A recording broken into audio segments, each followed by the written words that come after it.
누가복음 1장 이 말씀들은 보통 크리스마스 때 많이 제가 또한 설교를 했기 때문에 그것을 넘어서 이제 2장 중간쯤부터 제가 누가복음을 계속 제가 여러분들에게 말씀을 증거하려고 합니다.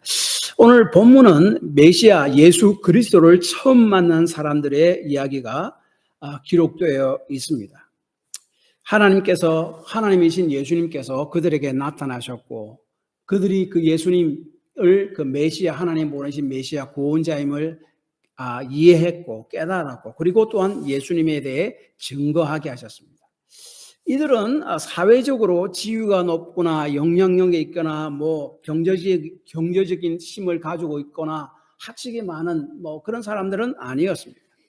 나이가 많아 사회적으로 볼 때 노동력을 상실하고 영향력을 미칠 수 없는 그런 사람들이었습니다. 그러나 이들은 예수님을 처음 만났고 그 다음에 그 예수님이 누구신지 바로 이해하고 아는 사람들이었어요. 누가복음에서 예수님이 태어났을 때에 아기 예수님을 경배한 목자들 외에 처음으로 예수님을 직접 대면한 이들이 오늘 본문에서 소개하는 시몬 할아버지와 안나 할머니입니다. 이들이 예수님을 만나게 된 계기는 모두 다 우연히 예수님을 만난 것처럼 보이지만 사실은 그 배후에는 하나님의 인도하심이 있었습니다. 남자 아기를 낳았을 때는 출생 후 40일, 그 다음에 여자아이는 출생 후 80일 후에 그 산모는 성전에 가서 정결 의식을 행했어야 하셨습니다. 레위기서 12장. 그때 번제물로 어린 양 한 마리를 드려야만 했습니다. 그런데 가난한 사람들은 양을 살 돈이 없잖아요. 그래서 산비둘기 2마리나 집비둘기 2마리로 대신 하나님 앞에 번제를 드리고 그래서 이 정결 의식을 행했었습니다. 예수님의 부모는 물론 가난했죠. 그래서 집비둘기나 산비둘기 둘로 제물을 드리려고 했다라고 오늘 본문은 이야기합니다. 그리고 또한 난지 한 달 이후에 성전에 가서 그러니까 첫 태생 남자 장자는요 하나님께 대속해야만 했습니다. 그래서 그 율법이에요. 민수기 18장. 그래서 초태생 처음 난 아들은 하나님의 것이에요. 그래서 하나님 앞에 하나님께 완전히 드린다는 의미로 사람을 완전히 드릴 수 없으니까 그 대신 이 은 5세겔로 대속을 해야 됐습니다. 그래서 예수님이 부모인 요셉과 마리아는 아기 예수를 데리고 성전에 갔습니다. 그리고 여기 보면은 예수님이 그 은 5세겔을 내고 예수님 부모가 예수님을 대속했다는 말은 없습니다. 근데 사실은 누가복음 1장에 보면 예수님이 거룩한 하나님의 아들이기 때문에 그럴 필요가 없었던 거죠. 어쨌든 예수님의 부모들이 예수님을 데리고 성전에 제사를 드리러 갔을 때에 그 정확한 시간에 시몬이라는 할아버지와 안나 할머니 또 그 성전에 가도록 만들었었어요. 그래서 성령께서는 시몬을 그 정확한 시간에 성전에 들어가도록 감동하셨다라고 27절에 이야기합니다. 성령의 감동으로 성전에 들어가며 안나 할머니는 예수님이 성전에 오실 바로 그때에 성전에 들어가서 기도를 하고 있었고 그 다음에 그때 예수님을 만납니다. 그러니까 예수님은 크지 않았죠. 한 달 조금 지난 그 정도의 나이였을 것입니다. 아직까지 갓난 아기였습니다. 시몬은 성전에서 난 지 약 한 달 정도밖에 지나지 않은 예수님을 보자 예수님이 바로 하나님께서 보내시겠다고 약속하신 구원자 메시아임을 즉각적으로 알아봅니다. 그래서 시몬은 예수님을 안고 하나님을 찬송하며 이렇게 고백합니다. 30절 내 눈이 주의 구원을 보았습니다. 그 다음에 계속 31절 32절에 이 아이는 이방을 비추는 빛입니다. 그리고 주의 백성 이스라엘의 영광입니다 라고 이렇게 찬송하며 고백합니다. 먼저 내 눈에 주의 구원을 보았습니다 라고 30절에 그 예수님을 보면서 그 예수님이 하나님이 구약에서 보내시겠다고 한 약속하신 그 메시아임을 직감하고 그렇게 찬송합니다. 하나님께서 약속하신 구원자, 보내시기라고 약속하신 그 메시아, 그분이 바로 이 아기 예수님입니다. 바로 직감해서 알았습니다.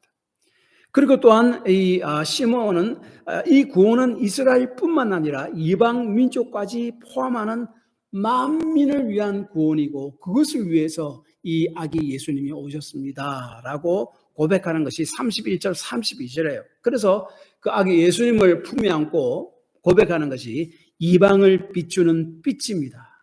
이 이방을 비추는 빛이란 말은 자기 혼자 만들어낸 말이 아니에요. 구약 성경에 있는 말씀입니다. 이 이사야 49장 6절에 정확하게 그 말씀이 있어요. 그래서 그대로 인용한 말씀이에요. 그 다음에 이사야 어떤 사람은 왜 저는 이런 이야기를 들어봤습니다. 왜 이방 신인 그리고 이스라엘 유대인의 신인 하나님, 예수님을 왜 동양에 사는 우리가, 동양 사람인 우리가 믿어야 합니까? 그럼 이스라엘 사람이나 하나님을 믿고 예수를 믿어야 안 됩니까? 라고 그런 질문하는 사람도 있습니다. 그런데 사실은 하나님이 이스라엘 백성을 택하신 이유는 이스라엘 백성만을 위한 것이 아니에요. 이스라엘 백성은 먼저 택해서 그들에게 복을 주고 구원을 주고 그 다음에 이스라엘 백성을 통해서 온 세계 민족들에게 주의 복을 나눠주고 구원을 나눠주게 하려는 하나님의 계획 때문에 이스라엘 백성을 택하신 거예요. 그래서 이방의 빛, 이스라엘 백성, 유대인들이 이방의 빛이에요. 자기 빛은 뭡니까? 자기만 이렇게 감추고 있는 것이 아니죠. 비추는 것이에요. 그래서 예수 믿는 사람도 마찬가지입니다. 우리를 예수를 믿게 해서 하나님 백성 삼은 것은 내 혼자만 그것에 대해서 즐거워하고 감사하고 기뻐하라는 것이 아니라 그것을 주위에 비춰야 되는 거예요. 전달해 주는 그런 사명이 함께 있다 하는 것을 우리가 기억해야 됩니다. 그래서 오늘 본문을 보면은 하나님은 이스라엘 백성만 구원하는 하나님이 아니라 만민의 하나님이다라고 이야기하고 있습니다. 그 다음에 한 가지 더 중요한 것이 시므온이 아기 예수님을 딱 안고 보자마자 그분이 구약에서 보내겠다고 약속하신 메시아임을 직감합니다. 그래서 안고 이렇게 찬송하는 것이 32절 하반절에 주의 백성 이스라엘의 영광입니다라고 이야기합니다. 이 말씀도 이사야 40장 1절 5절을 인용한 말씀이에요. 다르게 이야기하면 이 시므온은요 하나님의 말씀을 정통했습니다. 다르게 이야기하면 하나님의 말씀을 계속 묵상하고 보고 그래서 너무나 잘 알았어요. 그래서 예수님을 보자 주의 백성 이스라엘의 영광입니다라고 이야기합니다. 이사야 40장 1절 5절 특별히 5절에 보면 이런 말씀이 있어요. 여호와의 영광이 나타나고 모든 육체가 그것을 함께 보리라. 마지막 때에 내가 메시아를 구원자를 보낼 때인데 그때는 그 여호와의 영광이 그에게 나타나고 모든 육체가 모든 사람들이 그 영광을 볼 것이다. 약속입니다.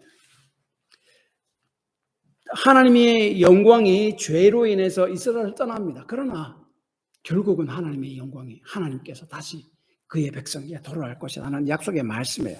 구약 열왕기상 8장 11절을 보면은 그 하나님의 성전을 솔로몬이 완성하잖아요. 그 하나님의 성전을 다 완성했을 때에 하나님의 영광이 성전에 가득했고 충만했다라고 이야기합니다. 열왕기상 8장 11절. 그리고 하나님께서 그 성전 가운데 계셨고 이스라엘 가운데 계셨습니다. 하나님의 영광이 충만했다는 말은 하나님이 성전 가운데 있고 그리고 이스라엘 백성은 그 성전을 중심으로 생활하니까 이스라엘 백성 가운데 하나님이 계셨고 하나님의 영광이 계셨다라고 이야기합니다. 그런데 이스라엘 백성이 계속적으로 죄를 범합니다. 회개하고 돌아서지 않습니다. 그래서 하나님은 그 성전에서부터 나와서 성전 문지방에 거하십니다. 에스겔서 10장 4절 여호와 영광이 구름에서 올라와 성전 문지방에 이르니 구름이 성전에 가득하며 성전 안에서부터 점점 떠나갑니다.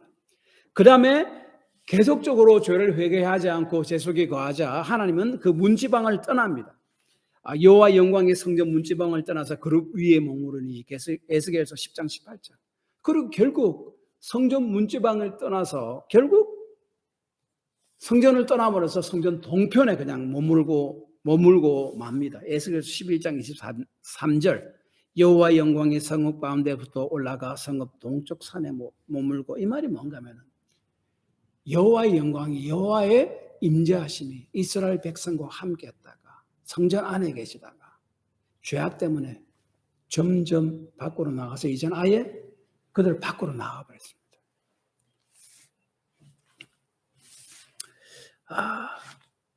다시 말하면은 하나님이 그들을 떠났다는 거예요. 그래서 이 일이 있고 난 후 6년 후에 주전 586년에 예루살렘은 바벨론 군대에 의해서 멸망되고 성전은 불에 타버리고 이스라엘 백성들은 바벨론의 포로로 잡혀가고 맙니다. 이스라엘 백성들은 하나님의 임재가 계시는 성전은 결코 멸망될 수 없고, 그러므로 우리도 멸망될 수 없다라고 그렇게 굳게 믿고 있었습니다. 그런데 성전이 파괴되고 자기들은 포로로 잡혀가게 되자 완전히 패닉 상태에 빠졌습니다. 완전히 넋이 나가버렸습니다. 하나님이 떠나간 것을 알지 못했어요. 그런데 그러한 상태에서 하나님은 그의 백성을 그냥 버려두시지 않았습니다. 하나님께서는 다시 돌아오시겠다고 약속하셨어요. 하나님의 영광이 다시 성전 안으로 들어오겠다라고 약속하셨어요. 이사야 40장 5절. 여호와의 영광이 나타나고 그 모든 육체가 그것을 함께 보리라. 이는 여호와의 입이 말씀하셨느니라. 그래서 이 시므온은요, 이 약속의 말씀을 계속 붙들고 있었어요. 그리고 이 아기 예수님을 보자 그 약속하신 이사야 40장 말씀이 이루어진 것을 알았습니다. 그래서 주의 백성 이스라엘의 영광이라고 32절에 그렇게 고백한 겁니다. 사실 요한복음 1장 14절에도 예수님 바로 하나님의 영광이다. 말씀이 육신이 되어 우리 가운데 거하시면 우리가 그의 영광을 보니 아버지의 독생자 영광이요 은혜와 진리가 충만하다. 예수님 가운데 하나님의 영광이 충만했다. 그 이야기입니다. 그래서 예수님께서 성전에 계시는 것을 봤습니다. 시므온이.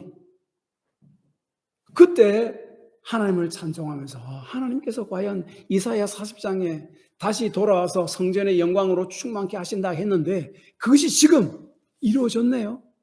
아기 예수님이, 하나님의 영광을 나타내는 아기 예수님이 지금 성전에 와 있잖아요.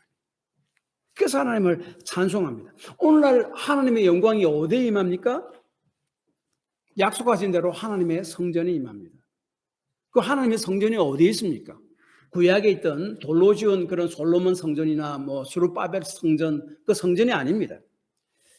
예수를 믿는 성도들이 바로 하나님의 성전이에요. 예수를 믿는 성도들의 공동체, 그 모임, 그것이 하나님의 성전입니다. 그래서 이 예수를 믿는 사람들의 모임인 교회가 바로 성전이고 하나님의 영광이 거하시는 곳이고 하나님께서 임재하는 것이다 라고 해요.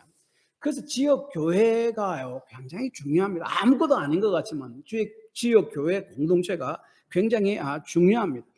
함께 모여서 기도하고 하나님께 모여서 찬송하고 함께 모여서 예배하고 함께 모여서 교제함으로 하나님의 영광이 그 공동체 가운데 머무는 거예요. 하나님의 임재가 그 공동체 가운데 나타나는 거예요. 그래서 그 스탠리 하우스워드라는 그 유명한 신학자가 있는데 이 신학자가 그의 유명한 책 하나님의 나그네 된 백성이라는 책에서 마태복음 5장에서 말하는 산상보훈에 대한 그 메시지는 예수를 믿는 개개인을 위해서 예수님께서 설교하신 것이 아니라 예수를 믿는 사람들의 모임, 공동체, 교회를 위해 그들을 향해 하신 말씀이다. 혼자서 하나님의 예수님의 산상보원의 말씀대로 살기가 쉽지가 않다. 그래서 공동체로서 함께 서로 넘어지면은 또 일으켜 세워지고 격려함으로써 그 말씀대로 살아가게끔 만든 것이 하나님이 예수님께서 그 산상보원을 주신 목적이다. 공동체에 주신 것이다. 이렇게 합니다. 저는 그것이 맞다고 생각합니다. 그래서 혼자서 집에서 하나님을 예배하고 하나님을 섬긴다, 성경적이지 않습니다. 그것이 원래 하나님이 디자인하신 것이 아니에요. 함께입니다. 그래서 또한 시몬은 그 예수님을 보고 또 성령님의 인도하심을 받아서 아기 예수님, 메시아 사역에 대한 예언을 하는데 그것이 바로 34절, 35절이에요. 먼저 이 아기 예수님이 자라나서 또 그 메시아의 사역을 해 나갈 건데 그 예수님의 복음 사역으로 인한 구원과 멸망을 이야기합니다. 그래서 34절에 보면은 예수님의 복음으로 인해서 사람들이 복음을 믿고 구원받든지 그래서 흥함을 위하여 아니면 멸망을 받든지 패하고 할 것이다 라고 이야기합니다. 우리가 복음을 전해서 사람이 받는 사람이 있고 거부하는 사람이 있잖아요. 그래서 받는 사람은 그 사람은 흥하는 사람이고 그렇지 않은 사람은 무너지는 사람이잖아요. 복음은 이러한 결과를 항상 가지고 옵니다. 또한 그 복음을 인해서 비방받는 표적이 될 것이다. 34절에 이야기합니다. 우리가 주의 복음의 말씀을 바르게 증거하면요. 사람들이 감사합니다. 기쁘게 받아들일 사람도 있지만은 아주 기분 나쁘게 생각하는 사람들도 있고 그 다음에 오히려 이슬람권에 가면 뭡니까? 생명까지 위협을 받는 그런 일들이 있습니다. 그것이 바로 34절에 말씀합니다. 그럼에도 불구하고 그 복음의 말씀은 칼과 같아라고 35절에 이야기합니다. 칼로 사람을 해부해서 수술하듯이 우리의 마음에 품은 모든 죄악을 다 드러내고 그래서 그 암덩어리를 끄집어내듯이 우리 영혼을 수술할 것이다. 그 복음의 말씀들이 그렇습니다. 그래서 이 칼은 또한 예수님의 육신의 어머니인 마리아의 마음을 찌르게 될 것이다. 왜냐하면 예수님은 우리 죄를 대신 지고 고난받고 죽게 됨으로써 그 마리아의 마음이 얼마나 아프겠습니까? 그러나 그러한 모든 예수님의 고난들은 우리를 새롭게 만들 것이다. 그래서 이 예수님과 그 복음을 믿고 따르는데 구원과 그 영혼이 다시 살게 되는 기쁨을 맛보기도 하지만 때로는 예수님과 그 복음을 증거함을 통해서 마음의 쓰라림도 맛보게 될 것임을 말씀하는 것이 바로 이 34절, 35절 말씀입니다. 그러나 이 모든 것들은 우리의 몸에 좋은 쓴약과도 같이 우리 영혼을 더욱더 강건하게 만들어줄 것이다.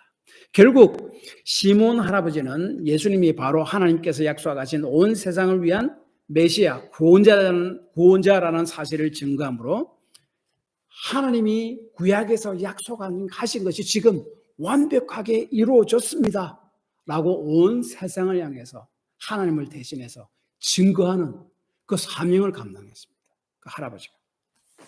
또한 한나 할머니가 이 36절부터 나타나는데 한나 할머니는 메시아를 보내주겠다는 하나님의 약속을 믿고 메시아를 기다리는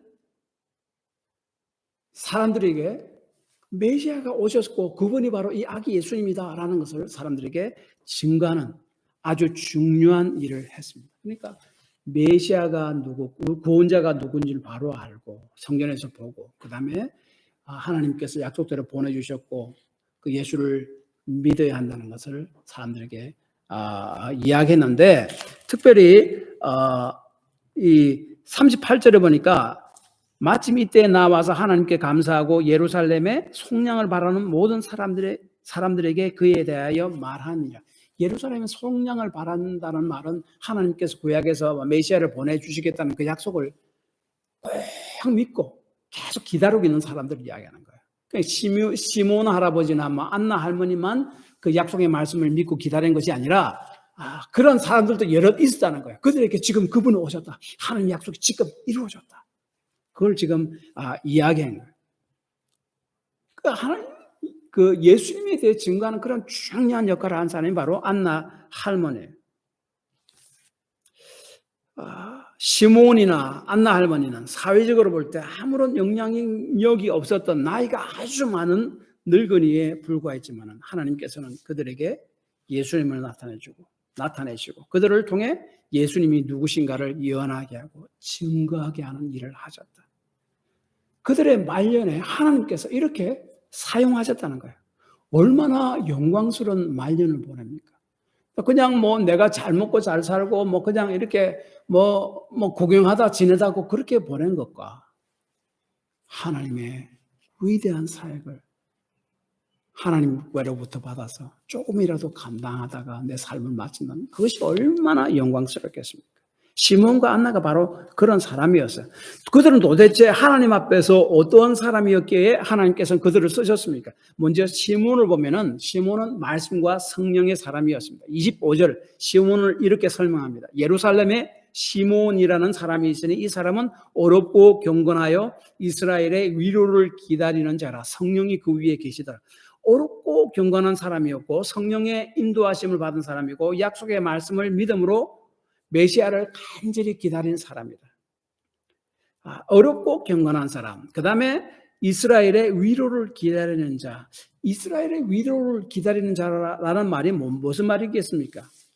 하나님께서 이사야서나 학개서나 여러 성경 말씀에서 이제 마지막 때에 메시아를 구원자를 보내주겠다라고 약속했는데 그 약속을 굳게 믿고 기다리는 사람이라는 그것을 이야기합니다. 다시 말하면 구원자가 오실 것을 굳게 믿고 기다리는 사람입니다. 하나님의 말씀의 약속을 믿고 기다렸던 사람을 이야기합니다. 그래서 이 25절 말씀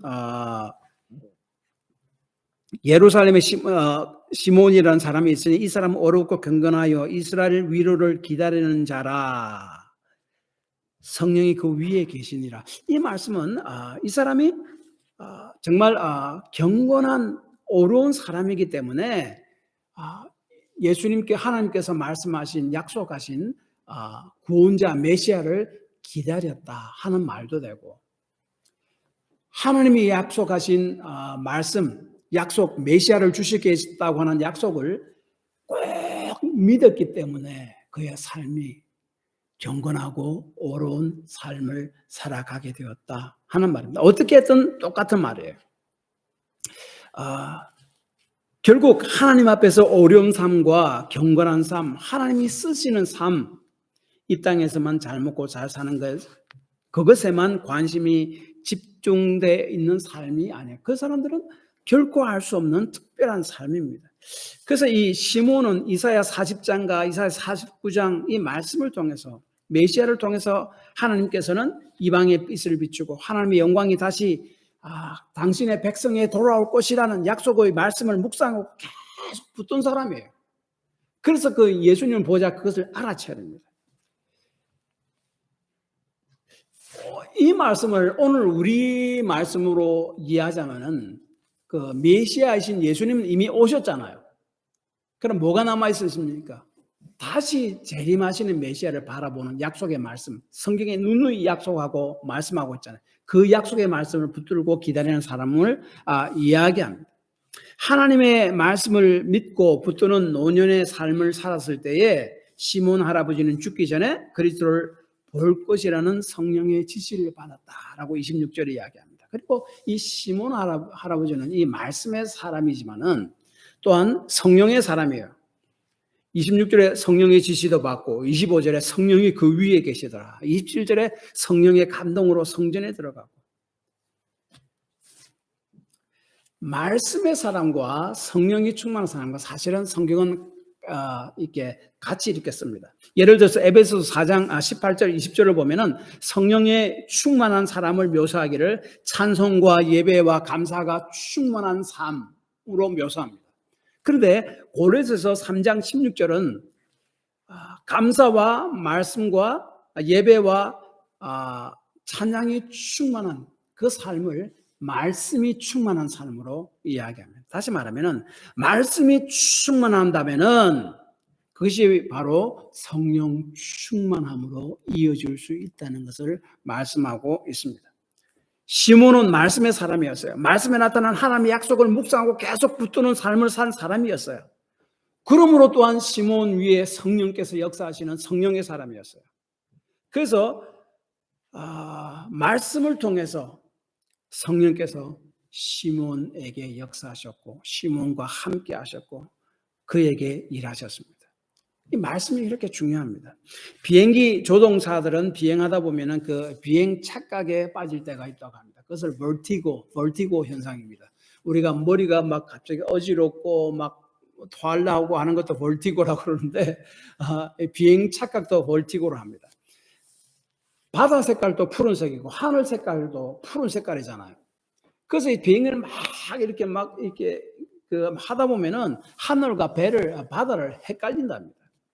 그 공간 지각 능력이 떨어진다고 합니다. 그래서 간혹 하늘의 별빛과 바다에 떠 있는 어선을 혼동하는 바람에 하늘로 가는 줄 알고 바다로 직행한답니다. 그래서 아주 큰 대형 사고가 일어난다고 이야기합니다. 그래서 그 비행사들이 굉장히 중요한 것은 자기의 눈이나 감각을 버려버리고 계기를 100% 믿는 것이 굉장히 중요하답니다. 인생에도 나 자신의 경험이나 판단에만 의지하다 보면요, 비행 착각처럼, 벌티고처럼 삶의 착각이 있을 수도 있습니다. 계기판에 준하는 원칙을 따라야 합니다. 그 계기판에 준하는 원칙이 뭡니까? 하나님 말씀이잖아요. 시몬이 붙은 거잖아요. 구약의 한 말씀을 계속 읽고 묵상하고 그대로 믿고 끝까지 기다리며 산 사람입니다. 시편 1편 말씀대로 하나님 말씀으로 주야로 묵상하는 삶입니다. 그래서 시몬 할아버지는 말씀을 붙들고 삶으로 성령의 인도하심을 받은 사람이었고 하나님이 그 나이 많은 노년에도 기꺼이 그를 사용하셨고 하나님의 쓰임받는 영광스러운 삶을 살다가 마지막에 살다가 하나님 앞으로 갔다. 그 말입니다. 이 안나 할머니도 마찬가지예요. 안나 할머니는 어떤 사람이에요? 기도의 사람이었어요. 이 36절에서부터 그 안나 할머니가 나오는데 구약에 보면 한나가 나오잖아요. 사무엘서 1장. 한나는 히브리어예요. 안나는 히브리어가 아니고 헬라어, 그릭 말이에요. 그리스 말을 히브리어 말로 하면은 한나고 히브리 말을 그리스 말로 번역하면 안나예요. 그래서 안나와 한나는 같은 말입니다. 이 안나 할머니는 결혼한 지 7년 만에 남편을 잃었다고 36절에 이야기하고 37절에 보니까 84년 동안 혼자 살았다라고 이야기합니다. 자, 당신은 몇 살에 결혼했는가 하면 여자들은 12살이나 14살에 결혼했습니다. 그러니까 7년 동안 살다가 남편을 사별하고 84년을 혼자 살았습니다. 이렇게 계산해 보면은 안나 할머니는 약 지금 현재 103세나 105세 나이쯤 되었을 것이다. 굉장히 나이가 많았습니다. 또한 여선지자였다고 36절에 이야기합니다. 제가 다음번에 기억에 있으면 제가 좀 구체적으로 말씀드릴 텐데 구약에서 말씀하는 선지자와 신약에서 말씀하는 선지자는 완전히 틀립니다. 구약에서 말씀하는 선지자는 그 선지자가 하나님으로부터 직접 받아서 말씀한 것은 바로 성경이 됩니다. 그것은 그대로 지켜야 합니다. 하나님의 직접적인 말씀이고 그 성경 말씀이기 때문에. 신약에서 선지자가 이야기한 것은 성령의 감동하심도 있지만은 성경과 같은 권위가 없습니다. 그러니까 좀 틀립니다. 어쨌든 안나 할머니도 하나님의 말씀을 사람들에게 전하는 그런 선지자였다라고 이야기합니다. 그러나 한 103살이나 105살쯤 되는 굉장히 나이가 많은 분이었다라고 이야기합니다. 너무나 나이가 많아서 아마 그 정도 마음대로 할 수 없어서 그냥 성전에 가서 거기서 주로 기도를 했음을 우리가 짐작할 수 있습니다. 거기서 아기 예수님을 만나보게 됩니다. 그래서 안나 할머니도 아기 예수님 바로 하나님께서 구약에서 약속하신 그 메시아임을 알았습니다. 38절. 그래서 기도하는 사람은요 성령의 일을 분별할 수 있습니다. 고린도전서 2장 4절. 육에 속한 사람은 하나님의 성령의 일을 받지 않으니 저희에게는 미련하게 보임이요 또 깨닫지도 못하나니 이런 일은 영적으로야 분별합니다. 시몬 할아버지도 말씀의 사람이었잖아요. 그러므로 말씀과 성령이 함께 역사하니까 예수님 바로 알아보고, 안나 할머니도 기도의 사람이었잖아요. 예수님 보자 바로 영적으로 알아차립니다. 그래서 하나님께서 약속하신 메시아가 바로 이 예수님은 알고 하나님께 감사했고, 그 다음에 예루살렘의 구속됨을 바라는 모든 사람들에게 이 아기가 바로 메시아임을 선지자로서 증거했다라고 38절에 말씀합니다. 특별히 37절에 보면은 안나 할머니는 금식과 기도함으로 주를 섬겼다라고 이야기합니다. 금식하고 기도라는 것을 주를 섬기는 것이다. 영어로 ministry, 한국말로 사역한다. 목사가 하는 사역, ministry 똑같이 이야기합니다. 무엇을 위해서 열심히 기도했겠습니까? 예루살렘의 구원을 위해서 열심히 기도했다라고 이야기합니다. 안나 할머니는 나이가 많았기 때문에 103세나 105세쯤 되는데 제대로 몸을 거동할 수 있었겠습니까? 다른 것으로 주님을 섬길 수가 없었어요. 할 것이 뭡니까? 기도로서 주를 섬기고 기도로서 사역을 했다라고 이야기해요. 그래서 우리가 여러분이 기도하고 교회를 위해서 기도하고 다른 성도를 위해서 기도하고 아주 너무나 큰 문제가 있을 때 내 문제가 아니라도 다른 성도가 너무 어려움에 당했을 때 그 성도를 바라보면 내가 식사를 하지 않고 금식하며 기도하고, 이것이 바로 하나님을 섬기는 일이래요. 미니스트리예요. 주의 사역이라고 성경은 이야기합니다. 그래서 그것이 바로 하나님의 사역에 동참하는 거예요. 기도의 사람을 통해서 하나님께서는 당신을 나타내 보이시며 당신의 일을 하신다. 안나 할머니와 같이. 그래서 시몬은 말씀과 성령의 사람이었고 안나는 기도의 사람이었습니다. 나이가 많아서 다른 건 할 수 없지만 말씀을 깊이 묵상하고 열심히 기도하는 사람이었습니다. 이렇게 말하면 이런 질문이 생각이 여러분 들죠. 그러면 나이가 많으면 다른 것은 하지 말고 성경만 읽고 기도만 하다가 그냥 이 삶을 다 마지막을 끝내란 말인가 라고 이런 생각을 하는 사람들이 혹시 있을 겁니다. 그런데 예수를 믿는 성도들은요, 결코 이 세상을 부인하거나 이 세상 삶을 포기하라고 성경은 말씀하지 않습니다. 말씀과 기도의 삶을 통해서 이 세상을 바로 바라보게 해요. 그리고 또한 말씀과 기도를 통해서 이 세상을 지혜롭게 살아가는 능력을 얻게 됩니다. 그리고 그리스도인들은요, 우리가 나중 내가 죽어서 주님 앞에 서서 주님을 만나볼 것이라는 분명한 확신, 안나 할머니나 시몬 할아버지가 하나님이 약속하신 메시아가 분명히 올 것이라는 그런 확신, 말씀을 믿고 확신 속에 살았듯이 우리는 우리가 죽은 후에 예수님을 분명히 만나보게 될 것이고 천국에서 주님과 함께 할 것이라는 그런 확신, 그것을 확신이 있다면은 우리가 이 세상을 바르게 바라보고 지혜롭게 살아가며 우리는 하루를 하나님의 뜻에 맞게 살아갈 수가 있어요. C.S. 루이스라는 분은 우리가 천국에 대한 소망이 없기 때문에 이 땅에서도 제대로 삶을 살 수 없다라고 이야기합니다. 성경을 보거나 실제 그 삶을 살은 그 사람들을 쭉 살펴보면은 천국에 대한 소망이 있었던 사람이 더 위대한 삶을 살았다라고 말하면서 이렇게 이야기합니다. Mere Christianity, 순전한 기독교라는 책에서 이렇게 이야기합니다. 로마 제국이 기독교 국가로 전환하는데 토대를 놓은 사도들이나 중세를 확립한 위대한 인물들, 노예 제도를 폐지시킨 영국의 복음주의자들이, 예수를 믿는 사람들, 이 지구상에 이 모든 흔적을 남길 수 있었던 것은 그들의 마음이 천국에 사로잡혀 있었기 때문입니다. 그러나 대부분 그리스도인들이 다음 세상에 대해 더 이상 생각하지 않게 되어서 기독교는 이 세상에서 그 힘을 잃고 말았습니다. 천국을 지향하면 세상을 덤으로 얻을 것입니다. 그러나 세상을 지향하면 둘 다 잃을 것입니다. 천국을 기억하고 소망하는 삶이 세상을 도피하고 그런 삶이 아니라는 거죠. 천국을 분명히 소망하는 삶으로서 이 세상을 바로 보게 되죠. 세상을 바로 살아가게 되는 지혜를 얻게 되죠. 그래서 천국에 대한 소망은 세상의 삶에 대한 도피가 아니라 하나님 앞에서 바른 삶을 살도록 해줍니다.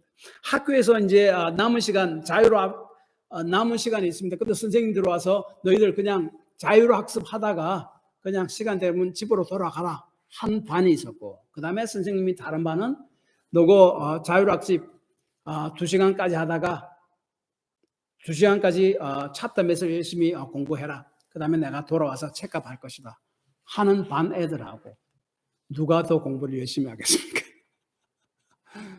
체크하겠다 하는, 선생님이 올 것이라는 것을 분명히 아는 애들이 공부를 열심히 하고 결국 자신에게 도움이 되죠. 노숙자도 마찬가지입니다. 보선 시내 가면은 노숙자들이 있잖아요. 뭐 자기 마음대로 돌아다닙니다. 목적 없이 돌아다녀요. 근데 그거 보면은 보선에 가면은 여행객들이 많죠. 이 사람들은 목적 없이 돌아다니는 것이 아니에요. 내가 와서 무엇을 보고 그리고 결국은 내가 내 집으로 돌아갈 것이다. 그래서 계획한 대로 요것 가보고 저것 가보고 저것 가보고 하고 결국 돌아갑니다. 목적 있는 삶이에요. 이렇게 틀립니다. 노숙자의 삶이 아니라는 거예요. 우리 예수 믿는 사람이. 천국을 소망하고 기다리며 말씀을 붙들고 기도하는 삶이 노숙자의 삶이 아니라 여행객의 삶이에요. 딱 보고 그 다음에 내가 집으로 돌아가는. 그래서 천국에 대한 분명한 소망이 있는 사람의 자의 삶은 의미 있고 알찬 삶이 되고 이 땅에서의 삶을 정말 효과적으로 살 수 있게 만듭니다. 그래서 고린도전서 15장 32절에 이렇게 이야기하죠. 죽은 자가 살아나지 못하면 내일 죽을 터이니 먹고 마시자 하리라. 그냥 막 이 세상이 끝이면은 이거 끝나기 전에 내가 막 조금이라도 더 재밌게 살아가야지. 그렇게 하지 않겠습니까? 당연히. 최대한으로 즐겁게 살아가다가 가려고 하지. 주어진 삶을 어떻게 살아가야 할 것인가를 고민하지 않게 되고 그 삶을 허비하게 되고 나중에 하나님 앞에 섰을 때 낭패를 당하게 되죠. 그래서 결론은 이것입니다. 사람은 나이가 들면 육신의 아름다움은 시들게 됩니다. 그 대신 젊기 때문에 있었던 그 혈기들이 점점 사그러들며 삶의 연륜을 통한 삶에 대한 깊은 통찰력과 이해력, 그리고 조급한 젊은이들이 가질 수 없는 그 넓은 포용력들, 나이 들면은 가지게 됩니다. 이것이 바로 노인의 아름다움입니다. 육신의 아름다움이 없어진 노인들에게 이러한 마음의 아름다움까지 없어져서 계속적으로 욕심에 가득 차고 분노와 혈기가 가득하다면 복이 얼마나 추합니까? 육신도 쭈글쭈글해서 복이 추하는데 그 마음까지 쭈글쭈글해서 복이 아주 추하면은 복이 얼마나 추하겠습니까? 그러나 하나님의 섭리는 육신의 아름다움을 시들게 하는 대신 마음의 아름다움이 시들어 복이 흉하게 된 그 자리를 메꾸어 가게 하십니다. 그래서 비록 노인일지라도 그 아름다움을 유지하게 하셔요. 그것이 바로 노인의 아름다움입니다. 그런데 그리스도인 노인들에게는요, 이에 더해서 더 좋은 아름다움이 하나 더 있습니다. 깊은 영성입니다. 나이가 많아서 힘이 없어서 젊은이들과 같이 활동적으로 의욕적으로 봉사는 할 수 없지만은 하나님과의 말씀을 통한 기도를 통한 깊은 교제를 통해서 그 영적 삶들이, 영적 행동들이 자기도 모르게 나타나요. 그것이 바로 영적인 아름다운 향기예요. 그 빵집에서 오랫동안 일한 사람이 밖에 싹 나오면 몸에서 뭘 냄새가 납니까? 빵 냄새가, 향긋한 빵 냄새가 나잖아요. 마찬가지로 말씀과 기도를 통해서 하나님과 깊게 동행한 사람은요, 내가 뭐 이렇게 이런 사람이 저런 사람이 이야기하지 않아도 저절로 그 영성들이 내 삶과 말을 통해서 저절로 나타나게 되어 있어요.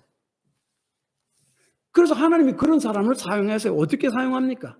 그런 영적인 향기들을 내가 집에서 풍기면은 자녀들에게 영향을 주잖아요. 영적인 영향을 주잖아요. 그래서 자녀들이 이렇게 믿음의 삶을 살아가는 것이 이렇게 좋은 거구나 알게 되잖아요. 내 주위에 있는 사람들, 아직까지 믿음이 연약한 사람들에게 나도 모르게 영적 영향을 주잖아요. 믿음으로 살아가는 것이 이렇게 아름답고 좋은 거구나. 영향을 주잖아요. 그것이 바로 하나님의 일이잖아요. 미니스트리입니다. 사역이잖아요. 그런 삶이 복이구나 하는 것을 주위의 사람들이 가르쳐 주는 것이죠. 이렇게 늙어간 사람들이 시몬인가 안나. 여러분은 이렇게 늙어가기를 원치 않습니까? 이런 삶으로 마무리하기를 원치 않습니까? 이것을 위해서 기도하시기 바랍니다. 기도합시다.